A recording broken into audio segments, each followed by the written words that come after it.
High, চলো আজ অনেক দিন পর তোমাদের সাথে একটা মিনি ব্লগ শেয়ার করি।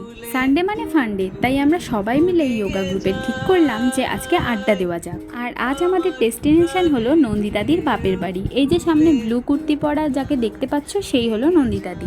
আর সত্যি কথা বলতে দোতলাটা এতটাই সুন্দর যে আমরা প্রায় 30 মিনিট 1 ঘন্টা ধরে দোতলাটাই ঘুরেছি। আর সেদিন গরমটাও খুব পড়েছিল, তাই আমাদের জন্য নিয়ে চলে এলো এখানে ঠান্ডা ঠান্ডা কোল্ড ড্রিঙ্কস। খাওয়া দাওয়া তো চলতেই থাকবে, তার সাথে আমাদের গল্প গুজব হাসি ঠাট্টা মজা করতে করতেই সময় কেটে গেল। তারপরে নন্দিতাদি হঠাৎ করে নিয়ে চলে এলো আমাদের জন্য ঘুগনি। এদিন সুরের ছিল রাধা অষ্টমীর উপোস, তাই ওর জন্য ছিল ঝাল সুজি। আমরাও টেস্ট করেছিলাম, খুব ভালো হয়েছিল।